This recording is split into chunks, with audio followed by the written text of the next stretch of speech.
Alam niyo po ang mga tao kapag tinanong mo ay kung gusto niyang pagpalain, i-bless sa lahat ng bagay, ay wala pong hihindi. Lahat po ay gusto na pagpapala, lahat po ay gustong i-bless ng Panginoon. Pero nais ko pong sabihin sa inyo, ang tunay pong pagpapala ay hindi lang po sa aspetong pinansyal. Ang tunay pong pagpapala ay yung pong nararanasan mo yung kakontentuhan, nararanasan mo yung kapayapaan, nararanasan mo yung tunay na malalim na kaligayahan, hindi lang sa mga bagay na meron ka, kundi sa mga bagay na nasa loob mo na hindi kayang nakawin ni numan. Ito po yung tunay na spiritual blessing na talagang dapat po higit sa lahat na meron po tayo. Pangalawa na lang po yung mga pinansyal. Pangalawa na lang po yung mga bagay na minimithi ng bawat isa po sa atin. Okay. Ang aking pong ibabahagi ngayon sa inyo na mensahe ay aking pong pinamagatang The Secret of Blessings. Ito po yung aking pong nais na ibahagi ngayon sa inyo. Yung lihim ng mga pagpapala. Alam niyo po kung merong nais na gustong ilihim ang mga pagpapala na mula sa Diyos, wala pong iba yan kundi si Satanas. Ayaw na ayaw po niyang maranasan ng bawat isa, higit sa lahat ang mga lingkod ng Diyos, ang mga mananampalataya, na tunay nga na maranasan ang tunay na pagpapala na mula sa ating Panginoon. Kaya po, ang pagpapala po na mula sa ating Panginoon, ito po yung nais ng Diyos na maranasan po nating lahat.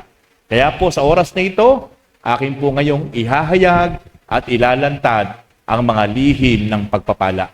The secret of blessings. Nais nyo po bang maranasan ang mga pagpapala na mula sa Diyos, mga kapatid?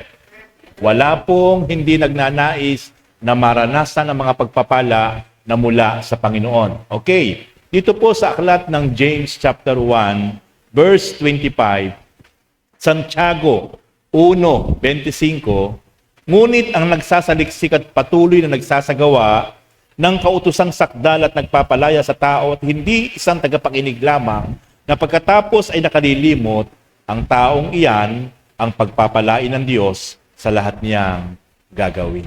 Okay, maliwanag po sa Santiago chapter 1 verse 25, yung mga taong nakikinig at matapos mapakinggan ang salita ng Diyos, ito ay kanyang inia-apply sa kanyang buhay. Ito yung kauna-unahang qualified na pagpapalain ng Diyos sa lahat ng kanyang gagawin. Kaya yung mga taong nakikinig lang, nagbabasa lang ng Bible, yung mga taong dumadalo lang sa mga gawain, sa mga pangangaral ng salita ng Diyos, pero never niyang inia-apply ang salita ng Diyos, hindi niya mararanasan ang pagpapala na mula sa Diyos. Yan po yung sikreto. The secret of blessing ay kailangan po talaga ay mai-apply po natin, maipamuhay po natin yung mga salita ng Diyos na ating pong napapakinggan. Mahirap man, hindi man tayo komportable, pero ang kailangan po, ito po'y mai-apply natin sa ating mga buhay. Okay, buntahan po natin yung mga sikreto ng pagpapala na mula sa Diyos para maranasan po natin ito. Number 1, obedience to God. Ang kauna-unahan po na makakaranas ng mga pagpapala mula sa Diyos ay yung mga taong nagpasya. Yung mga taong tunay na nag-decide sa kanyang sarili na talagang sumunod sa Diyos. Hindi sumunod sa tao, hindi sumunod sa kanyang sariling kagustuhan, kundi ang kanyang susundin ay kung ano ang kalooban ng Diyos sa kanyang buhay. Ito po ang kauna-unahan na makakaranas ng pagpapala na mula sa Diyos. Tingnan niyo po, sa Deuteronomy chapter 28 verse 1 to 2. Ito po yung sinasabi ng Diyos na makapangyarihan sa lahat. Kapag dininig ninyo ang tinig ni Yahweh at sinunod ang kanyang kautusan, ibabantog niya kayo sa gitna ng mga bansa. Last verse. Verse 2. Magaganap nga sa inyo ang mga pagpapalang ito kung susundin ninyo ang kanyang mga utos. Pakikita po natin, magaganap ang mga pangako na mga pagpapala na gagawin ng Diyos kung susundin natin ang mga utos ng Diyos. Kung magpapasimula tayo na sumunod sa ating Panginoon Diyos. Kaya po, ito po yung kauna-unahang sikreto para maranasan ng bawat isa po sa atin yung pagpapala na gagawin ng Diyos sa ating lahat. Habang ang isang Kristiyano na nakakilala sa Panginoon ay hindi po magpapasimula na sumunod sa utos ng Diyos, never po niyang mai-experience sa kanyang buhay ang pangako ng Diyos na rumaragasa na pagpapala na gagawin ng Panginoon. Ang makakaranas lang po ng mga pagpapala na magmumula sa Diyos ay ang mga taong nagpasimula at patuloy na sumusunod sa salita at utos ng Diyos. Yan lang po ang makakaranas ng pagpapala. Sa Awit 128 verse 4, ang sinumang kung si Yahweh buong pusong susundin, buhay niya ay uunlad at laging pagpapalain. Pwede ba pumasok dito sa loob yung mga nasa labas? Mga nasa labas dito, sa loob kayo, pumasok kayo dito. Lahat ng nasa labas, pwede pumasok sa loob. Makikita po natin na kapag nagpasimula tayong sumunod sa kalooban ng Diyos, mararanasan po natin ang pangako ng Diyos na uunlad at pagpapalain ang bawat isa. Kaya po mga kapatid, napakahalaga ang pagsunod sa kalooban ng Diyos. Napakahalaga po ang pagsunod sa utos ng Diyos. Kaya huwag na huwag po nating pipiliin sa ating buhay na lagi nating susundin ang ating sarili na taliwas sa kalooban at utos ng Diyos. Sapagkat ang pangako ng sinumang buong pusong susunod sa Diyos, buhay niya ay uunlad at laging pagpapalain. Kaya ito yung pangako ng Diyos sa bawat isang nagpasimula na sumunod sa Panginoon. Obedience opens door to God's blessing. Bumubukas ang pintuan ng pagpapala once sa tayo po ay nag-decide na sumunod sa Diyos. Hindi po malulugi. Hindi po matatalo. Hindi po kayang baliwalain ng Diyos ang lahat ng ating ginawa na pagsunod sa kalooban ng Diyos. Sapagkat dito magpapasimula, nabubukas ang mga pintuan ng pagpapala mula sa kalangitan para maranasan natin ang pagpapala ng ating Panginoon. Ikalawa na lihim na pagpapala na mula sa Diyos ay yung serving the Lord. Lahat ng nagpasimula na nagbigay ng oras, buhay, lakas, panahon para gamitin ang kanyang buhay, para gamitin ang kanyang talento, para gamitin ang kanyang lakas, para gamitin ang kanyang abilidad, para gamitin ang kanyang resources, para gamitin ang anumang bagay na meron siya ay pinagkatiwala ng Diyos. Ito yung mga tao na makakaranas ng rumaragasang pangako at pagpapala ng Diyos. Kaya sabi po doon sa Exodus chapter 23 verse 25. Exodus chapter 23 verse 25, akong si Yahweh ang siya lamang ninyong paglilingkuran. Kung magkagayon, pasasaganain ko kayo sa pagkain at inumin at ilalayo sa anumang karamdaman. So kabilang po, kasama po yung ating kalusugan. Once ang isang mananampalataya, once ang isang nakakilala sa Panginoon, ay nag-decide, kahit very hectic ang kanyang schedule, kahit napaka-busy niya, kahit napaka-abala niya, pero mas pinili niya na unahing paglingkuran ang Diyos, ang pangako ng Diyos, makakaranas ng kasaganaan sa lahat ng bagay na magmumula sa Diyos. At paski yung kanyang katawang pisikal, ay hindi pahihintulutan ng Diyos na magkaroon siya ng sakit at karamdaman. Pero bakit nagkakasakit ang maraming Kristiyano? Kasi po, dahil po sa disiplina. Hindi po niya iniingatan yung kanyang sarili. Alam na po niya mga bawal yung mga inumin, alam na po niya mga bawal yung mga pagkain, pero patuloy niya po itong iniinom, patuloy niya po itong kinakain, kahit po siya ay naglilingkod at mananampalataya. Pero yung dulot po ng mga pagkaing bawal na yon, yung dulot po ng mga inuming bawal na yon, ang cause po nun ay sakit at karamdaman. Pero kung iingatan po ng bawat isa po sa atin ang ating katawan sa mga bagay na ating pong iniinom at kinakain, at tayo po'y naglilingkod ng tapat sa Diyos, ito po ang sabi ng Panginoon, hindi ko kayo bibigyan ng anumang uri ng sakit at karamdaman at pasasaganain ko ang inyong buhay. Once na kayo ay naglingkod sa akin ng buong puso. Mga kapatid, huwag po natin sasabihin tayo po ay abala sa maraming bagay.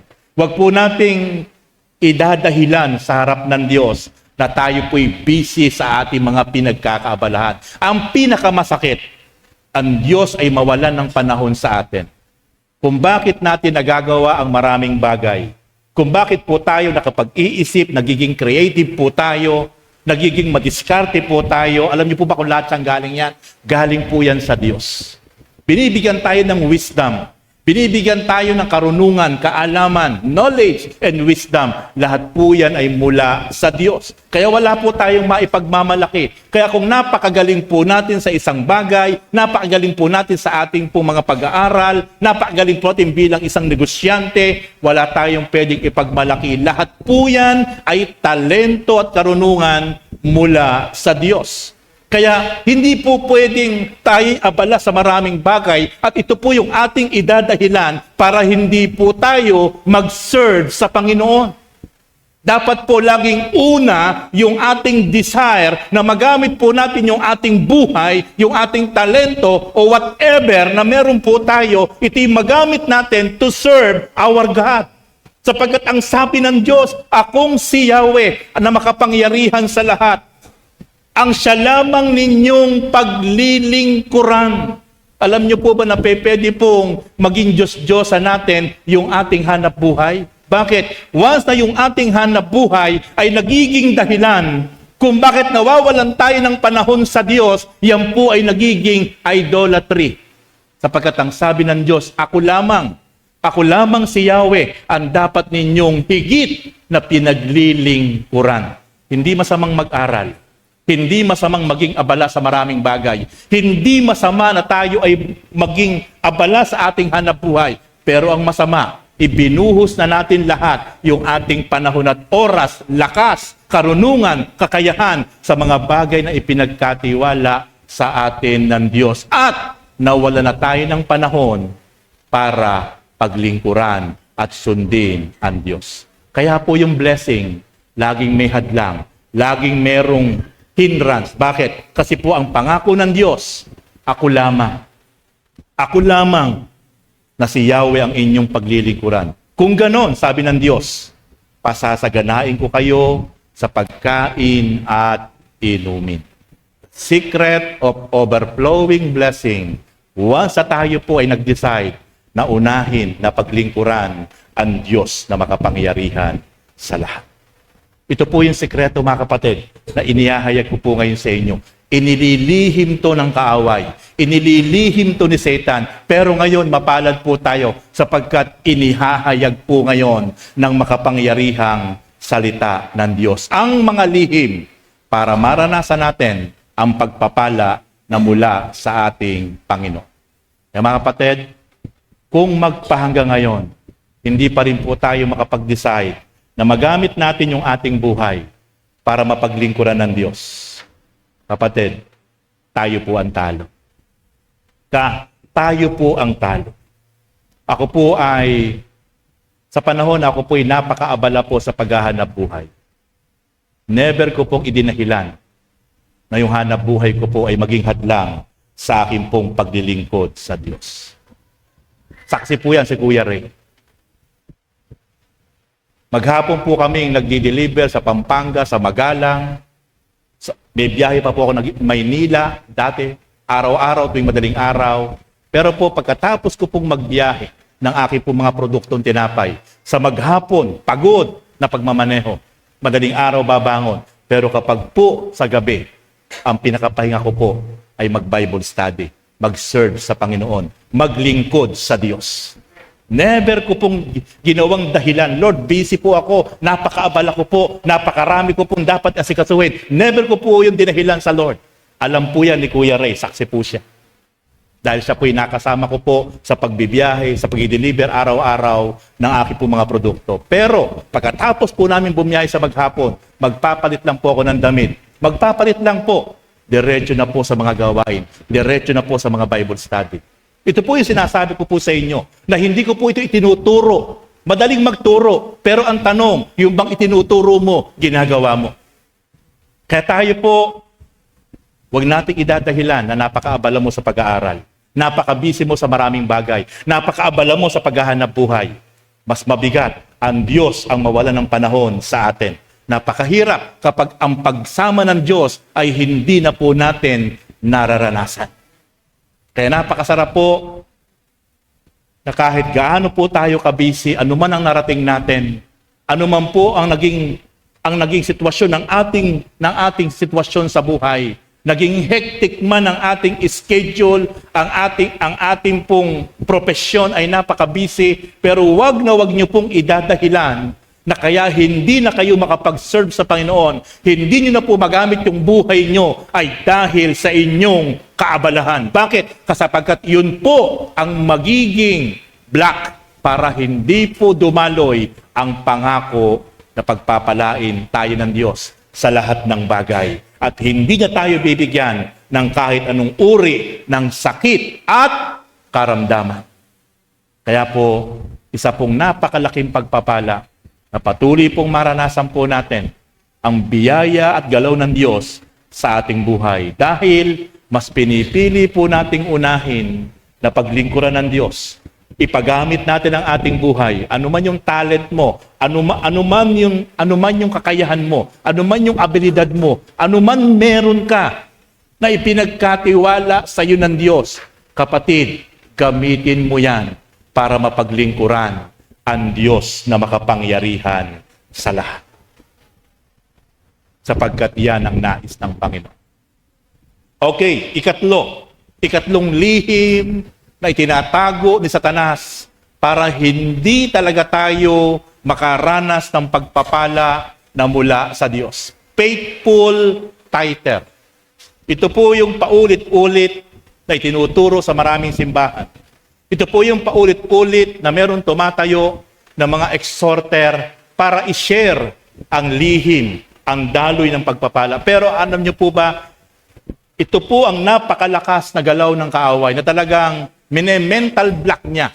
Binubulag niya ang kaisipan at damdamin ng napakaraming Kristiyano para hindi sundin yung bagay na ito. Bakit? Sapagkat dito po, ang Diyos mismo ang naghahamon. Ang Diyos mismo ang nagcha-challenge. Ang Diyos mismo ang nagpapasubok. Na once siya po ay subukin sa bagay na ito, ang pangako niya, bubuksan po niya ang tarangkahan ng kalangitan para humugos, para dumaloy ang pagpapala na walang sukat paglagyan sa buhay ng bawat isang sasagot at tutugon sa hamon ng Diyos.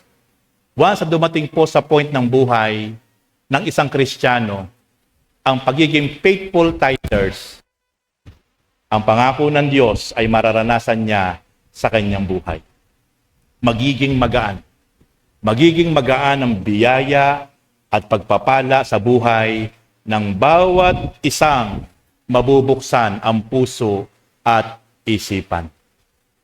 Makinig po kayong mabuti. Ang mga Kristiyano pong nabuksan sa bagay na ito, at talagang naging faithful tither, yan po'y tinatawag na divine intervention. Gumalaw ang Diyos sa buhay niya. Naranasan po niya ang galaw ng Diyos at hindi na po yung galaw ng kaaway. Sapagkat ayaw ng kaaway ng bawat isang manampalataya, bawat isang lingkod ng Diyos ay mabuksan, maging faithful sa pagbabalik po ng ating po mga tithes para sa Panginoon. Bakit? Kasi nga po, nariyan ang pangako ng Diyos para dumanas tayo ng pagpapala mula sa ating Panginoon. Okay, tingnan niyo po. Malakay chapter 3 verse 7 to 11. Sa English ko po babasahin. Ever since the time of your forefathers, you have turned away from my decrees and have not kept them. Return to me, and I will return to you, says the Lord Almighty. But you ask, how are we to return? Will a man rob God? Yet you rob me. But you ask, how do we rob you? In tithes and offerings. You are under a curse, the whole nation of you, because you are robbing me. Bring the whole tithe into the storehouse, that there may be food in my house. Test me in this, says the Lord Almighty, and see if I will not throw open the floodgates of heaven and pour out so much blessing that you will not have room enough for it. Verse 11, will prevent pests from devouring your crops, and the vines in your fields will not cast their fruit, says the Lord Almighty. Okay, tingnan niyo po. Dito po ay ang Diyos na makapangyarihan sa lahat ang nagsasalita. Naglalabas po siya ng saloobin. Sabi ng Diyos, ninanakawan niyo ako. Ninanakawan niyo ako. Sabi po ng mga Israelita, sa papaanong paraan ka namin ninanakawan? Sabi po ng Diyos, sa inyong mga ikapu at handog. Tithes and offerings. So makikita po natin, yung palang hindi pagbabalik ng buong-buo at eksaktong tithes ay maliwanag pong ninanakawan natin ang Diyos. Galit ang Diyos. Okay, tingnan niyo po. Bakit po rob ang ginamit, hindi po steal? Dalawang klase po kasi ang English na pagnanakaw eh. Rob and steal. Kasi tingnan niyo po, yung ibig sabihin po ng steal, ninakaw mo ang isang bagay na walang nakakakita. Ninakaw mo ang isang bagay na walang nakakakita, palihim.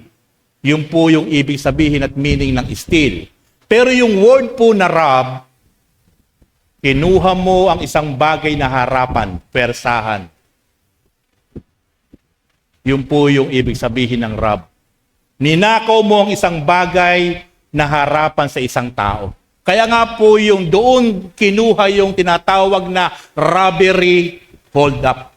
Tinutukan ng isang tao, hold up, robbery hold up. Kinuha ang isang bagay, harapan.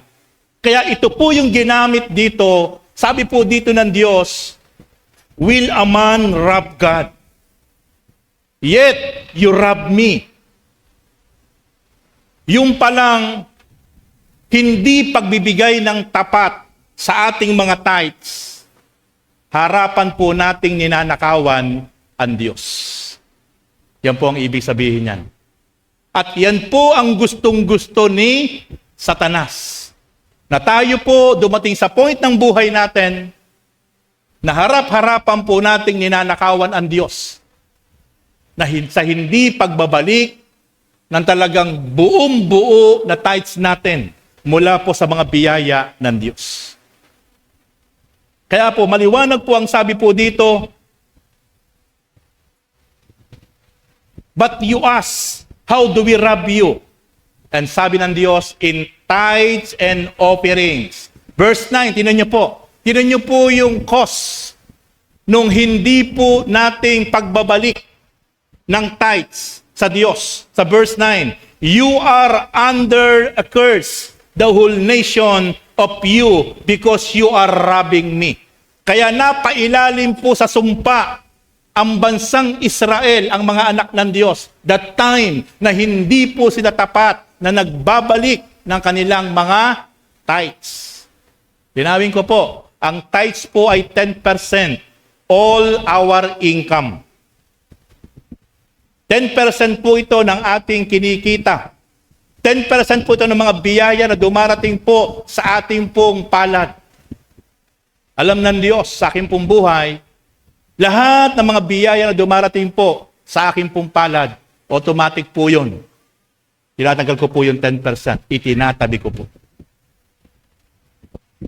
Natatakot po ako na yung 10%, ito po'y magamit ko, magastos ko, makain ko. Sapagkat, sabi nga dito, may sumpa.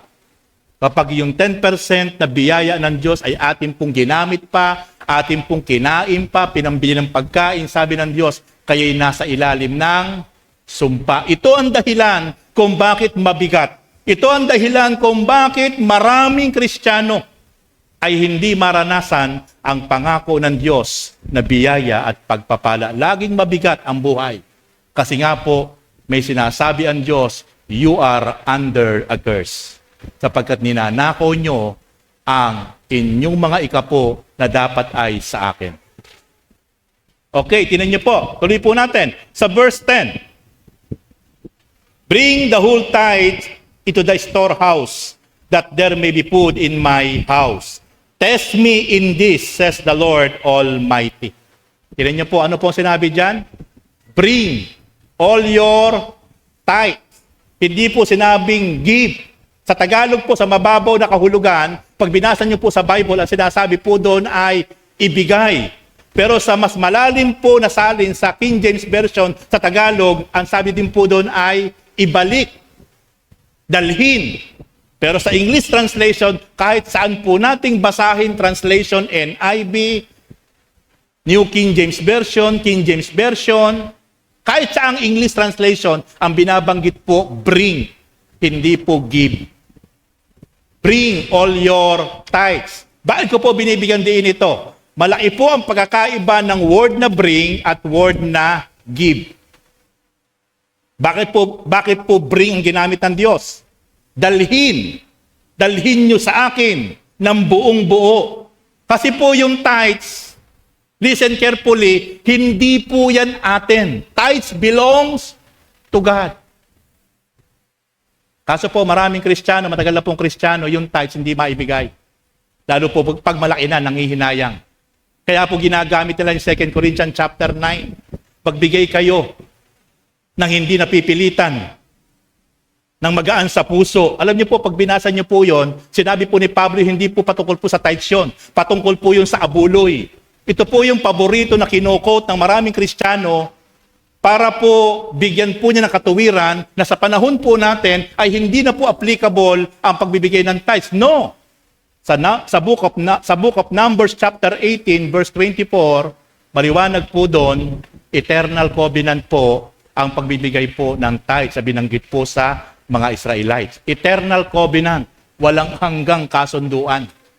Agreement. Yan po ay nasa Numbers 18:24. Kaya, hindi po pwedeng sabihin natin ang pagbabalik po ng ikapu ay panlumang tipan. Kaya nga po yung mga Kristiyano na ayaw pong magbalik ng tithes, ang kanila pong kino-quote ay yung 2 Corinthians chapter 9. Na magbigay kayo ng maluwag sa loob, hindi napipilitan. Pag binasa nyo po sa verse 1 yon, patungkol po yun sa abuloy, hindi po sa tithes yun. Kaya po mga kapatid, ito nga po yung lihim na ngayon po ay inihahayag ko po sa inyo. Ngayon po, nasa sa inyo na po ngayon. Nasa inyo na po ngayon kung kayo po ay magdi-decide. Kung kayo po ay mabubuksan. Sabi ko nga po sa inyo ay, yan po ay divine intervention. Divine intervention po ang patungkol sa pagiging bukas at talagang faithful sa pagbabalik po ng tithes and offering. Kaya maliwanag po, sabi dito, bring all your tithe into the storehouse. Dalhin ang inyong mga ikapo sa aking templo. Pinadadala po sa atin. Kaso po sa ating kapanahunan, napakalaking porsyento ng mga Kristiyano ay hindi po talaga nagiging faithful sa pagbabalik ng tithes. Kaya po hindi sinabing give, yung 10% po ng ating income, hindi po atin yan. Ang atin lang po yung 90% na naiwan. At doon sa 90% pong naiwan, doon po tayo kukuha ng handog or offering. Doon pa lang po tayo kukuha. Pero yung 10%, automatic po yun. Dapat yung po ay atin po isineseparate kagad at yung po buong kasabikan na atin po talagang dinadala sa templo para masunod po natin kung ano yung mandato ng Diyos. Sapagkat kapag hindi po natin yun na ibabalik ng buong buo, kumurot po tayo, bumawas po tayo, automatic po yun, nagnanakaw na po tayo. Yun ang sinabi ng Diyos sa mga Israelite. Ninanakawan niyo ako. Hindi kayo nagiging tapat sa inyong mga tithes and offerings. Kaya kayo ngayon ay nasa ilalim ng sumpa. Tapos sinabi niya po sa verse 10, dalhin niyong buong buo ang inyong mga ikapo. Ang sabi po niya, test me in this. Nagpapasubok po siya. Sa Bible po, pag binasa po natin ng Bible, wala po tayong mababasa sa Bible na mismong ang Diyos ay nagpapasubok. Dito lang po sa Malakay chapter 3 verse 10. Subukin niyo ako, sabi ng Diyos. Subukin niyo ako. Kapag buong buo niyong ibinalik ang inyong mga ikapo at kayo buong galak na naghandog sa akin, sabi ng Diyos, bubuksan ko ang tarangkahan ng baha ng pagpapala sa kalangitan. Ibubuhos ko sa inyo, ihuhugos ko sa inyo ang rumaragasang pagpapala na walang sukat paglagyan. Pag-o-overflow po ang blessing sa buhay ng bawat isang sumunod sa hamon ng Diyos na may katapatan. But I sad to say, walang tumutugon. Wala pong tumutugon sa hamon ng Diyos. Wala pong tumutugon. Sa aking pong buhay, I want to testify to all of you. Makikita niyo po, ako po'y naka-full time. Salamat sa Diyos. Niloob ng Diyos na ako po'y magkaroon ng YouTube channel. Hindi ko po in-expect na meron pong revenue. Yung pong revenue iyon, nagagamit ko po sa pangailangan po ng ating pong church. Pandagdag sa mga bayarin. At salamat sa Diyos. Alam niyo po ba dahil sa YouTube channel, merong mga ilan na pagpapala na mismong sila po yung kumokontak sa akin, Pastor, napagpala kami, na-bless kami. Pwede po bang mahingi ang inyong GCash number, ang inyong bank account? Kami po ay magsesend ng love gift sa inyo sapagkat kami po ay sobrang napagpala. Bakit po ganon? Sapagkat isa po yung dahilan sa pagiging tapat ko po sa pagbabalik ng aking ikapo. May pangako ang Diyos. Bubuksan niya ang durungawan ng langit at marami siyang po pwedeng gamitin na daluyan ng pagpapala kapag tayo po'y sumusunod sa kalooban at utos ng Diyos.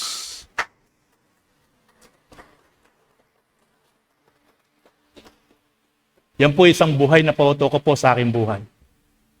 Na kahit po ako'y nag-full time, walang source of income, pero dahil ang Diyos ay tapat sa kanyang pangako, dahil ako'y tapat na nagbabalik ng aking ikapo ng buong kagalakan, yung aking tithes ay buong kagalakan kong itinatanim sa mga lingkod ng Diyos. Isinisid sa mga lingkod ng Diyos na hindi ko na kailangan pang ipangalandakan sa inyo kung sino po yung aking tinatamnan. Ang Diyos ay tapat sa kanyang pangako. Hindi niya pinagkulang ang inyong lingkod. Hindi niya binigyan ng problema ang inyong lingkod. Bakit? Sabi ng Lord, subukin niyo ako. Subukin niyo ako. Dalhin niyong buong buo ang inyong mga ikapo. Kundi buksan ko ang durungawan ng kalangitan at ibuhos sa inyo ang masaganang pagpapala na walang sukat paglagyan. Sasawayin ko ang mga salot sa inyong mga pananim. Sa verse 11 po, may binabanggit ang Diyos. Will prevent pests from devouring your crops. Meron po mga salot. Meron po mga salot sa mga hanap buhay. Meron po mga salot sa buhay natin. Once na tayo po ay nagnanakaw ng hindi atin at ito'y para sa Diyos, at ito nga po yung tithes, may mga salot. Mabigat. Darating po sa point ng buhay ng isang Kristiyano na ninanakawan niya ang Diyos kahit anong hanap buhay ang gawin niya.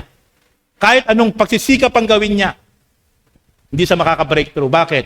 Kasi nga po ninanakawan niyang harap-harapan ang Diyos. You rob me, sabi ng Diyos. In tithes and offering. Test me in this. Bring all your tithes into the storehouse, that there will be food in my house. I will open the floodgates of heaven. Take note, ang sinabi ng Lord, ang ibubukas niya, floodgates of heaven. Tarangkahan ng baha. Baha ng rumaragasang pagpapala na walang sukat paglagyan. Kaya lang, ayaw subukin ng maraming Kristiyano ang Diyos. Ayaw subukin. Patuloy na dinidinig at sinusunod nila ang bulong ng kaaway. Pinanghihinayangan ang kakarampot na tithes. At yun ang nagiging sanhi na siya ay nasa ilalim ng sumpa.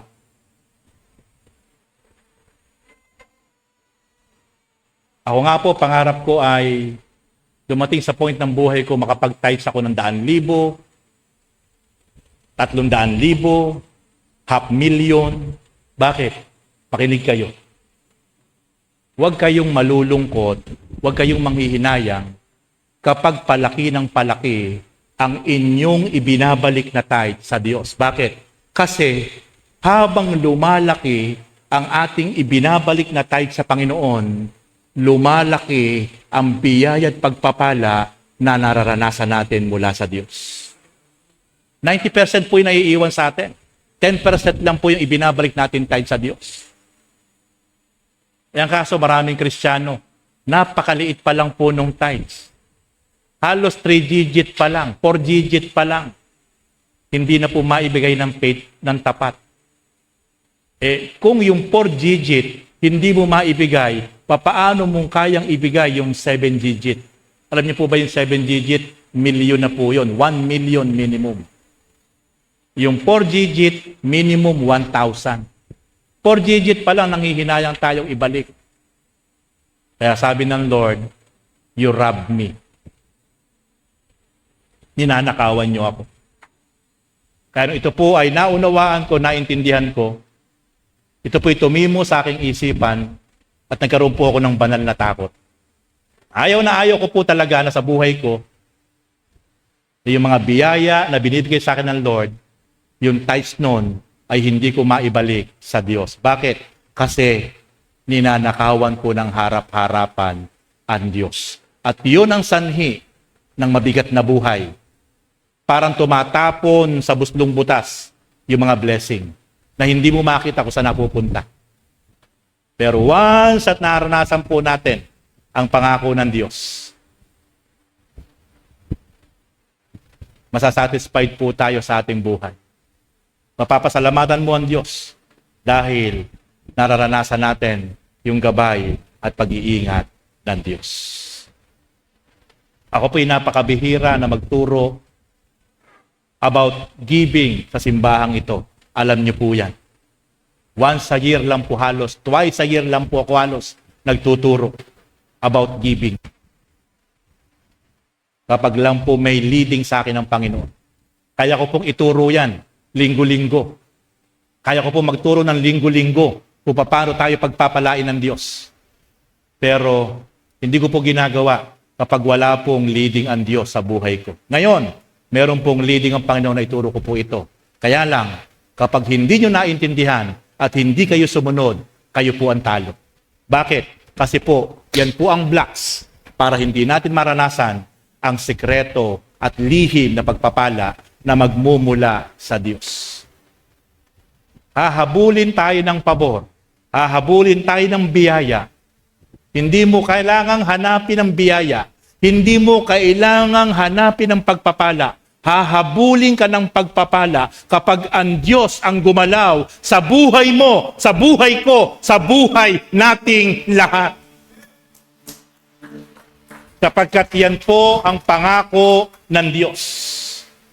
Kaya po mga kapatid, hopefully, yan po ay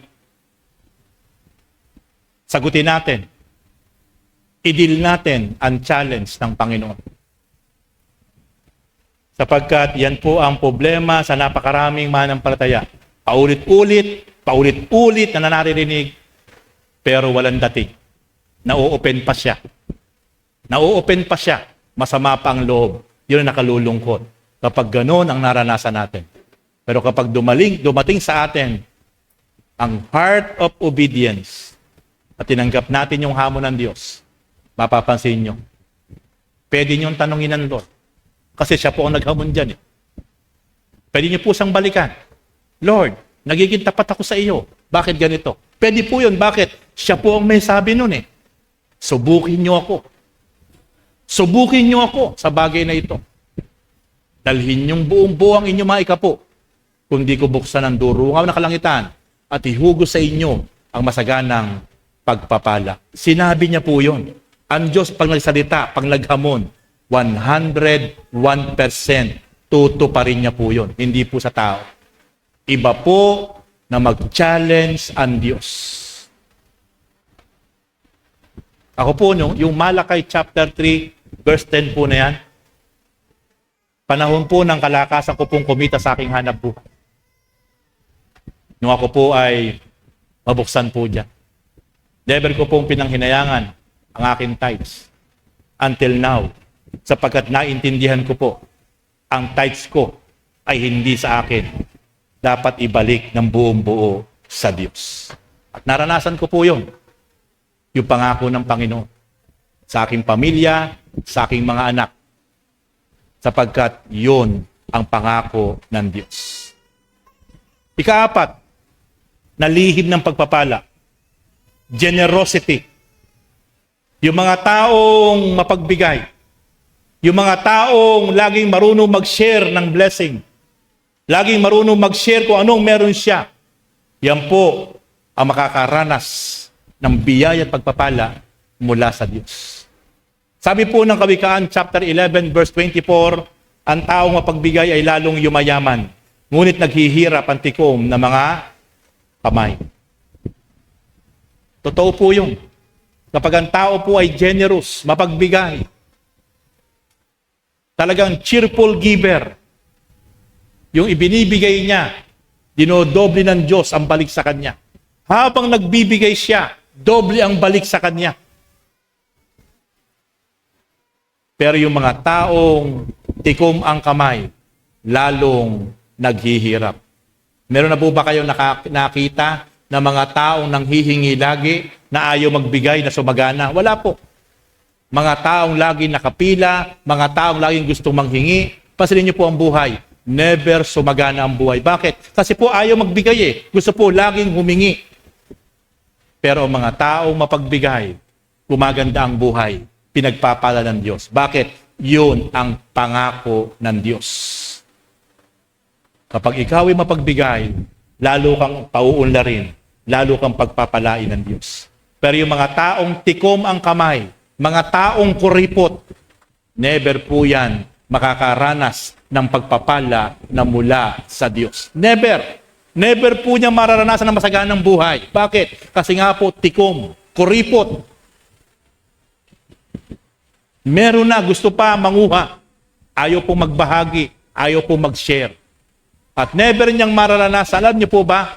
Pakinig po kayo mabuti. Alam niyo po ba na kapag ikaw ay nagbibigay, ikaw ang mas masaya kaysa po sa binigyan mo. Lalo yung mga taong binigyan mo, karapat-dapat, nakita mo tayong nakatulong ka, mas masaya po yun. Kaya talaga ikaw lalo yung pinagpapala ng Diyos. Yung makaranas ka lang ng kagalakan, kasiyahan, blessing na po yun. Blessing na po yun. Yung lagi kang masaya sapagkat ikaw ay nagiging daluyan ng pagpapala, blessing na po yun. In turn back, habang nagbibigay ka, napakaraming dumadaloy na biyaya at pagpapala sa buhay natin. Kaya mga kapatid, maging generous po tayo. Maging generous po tayo sapagkat yan po ang susi ng pagpapala na mula sa Diyos. Galatians chapter 6 verse 9, kaya't huwag tayo magsawa sa paggawa ng mabuti. Pagdating ng takdang panahon, tayo mag-aani kung hindi tayo magsasawa. Huwag mong kasasawaan ang pagiging paggawa ng mabuti. Ang paggawa po ng mabuti, patungkol po yan sa pagbibigay. Hindi ka makagagawa ng mabuti kung hindi ka marunong magbigay, kung hindi ka marunong mag-share. Pero wag mong kasasawaan yan. Bakit? Kapag hindi ka nagsawa, sabi po ng Galatians 6:9, aani ka. Aani ka. At yung aanihin mo na yon, mula yon sa Diyos. Kasi patuloy kang gumagawa ng mabuti. Patuloy kang nagsishare. Galatians chapter 6 verse 10, samantalahin natin ang lahat ng pagkakataon sa paggawa ng mabuti sa ating kapwa, lalo na sa mga kapatid sa pananampalataya. Samantalahin natin ang patuloy na paggawa ng mabuti sa ating kapwa, lalo na sa mga kapatid sa pananampalataya. Huwag po tayong magsasawa. Sapagkat kapag nagsawa ka, hindi ka aani. Ang aani po ay yung nagpapatuloy, consistent na gumagawa ng mabuti. Makagagawa ka lang ng mabuti kapag ikay marunong mag-share. Kapag ikaw ay generous, makapagpapatuloy kang gumawa ng mabuti. At kapag nagpapatuloy kang gumawa ng mabuti, yung biyaya mula sa Diyos ay mararanasan natin. Last point. Ang lihim na pagpapala, the secret of blessing, ay helping the poor. Kailangan po matutunan po natin tumulong sa mahihirap. Marami po klaseng mahihirap. Kaya naghirap dahil sa bisyo. Kaya naghirap dahil sa katamaran. Pero napakasarap pong tulungan yung mga taong naghirap dahil pinagkaitan ng pagkakataon. Mga taong naghirap pero dahil sa mga pangyayari sa buhay na hindi nila ginusto. Mga taong naghirap pero nagsusumikap. Ito po yung napakasarap tulungan. Mga taong mahihirap na may takot sa Diyos, mga taong mahihirap na buong katapatang naglilingkod sa Diyos kahit mahirap. Yan po yung napakasarap tulungan sa harapan ng Diyos. Ano po ang sabi ng Kawikaan 22 verse 9? Ang mahirap ay bahaginan mo ng pagkain at tiyak na ikaw ay pagpapalain. Yan po ang sabi ng Diyos sa kanyang salita. Kapag yung mahihirap, binahaginan mo ng pagkain, pinakain mo, sabi po ng kanyang salita, Kawikaan 22 verse 9, tiyak na ikaw ay pagpapalain. Kaya alam niyo po, napakasarap po na mag-share po ng mga blessing. Mag-share po ng mga blessing sa mga taong mahirap na nagsusumikap. At ito po yung ating pong ibinahagi ng pagpapala, pagkain, sabi ng Diyos, tiyak na ikaw ay pagpapalain. Kawikaan 19 verse 17, alam niyo po ba na yung pagtulong po sa mahirap ay parang pagpapautang kay Yahweh o sa Diyos. Sabi po ng Kawikaan 19 verse 17, parang pagpapautang kay Yahweh ang pagtulong sa mahirap. At pagdating ng takdang panahon, ang Diyos ang magbabayad sa iyo, sa akin. Kaya mga kapatid, kapag tayo ay nagkaroon ng puso para tumulong sa mga karapat-dapat na mga kababayan natin, kapatid na mahihirap, parang pinauutang natin ang Diyos. At pagdating ng takdang panahon, ang Diyos ang magbabayad, mayroon pang interes na napakataas sapagkat yon ang biyaya at pagpapala mula sa Diyos.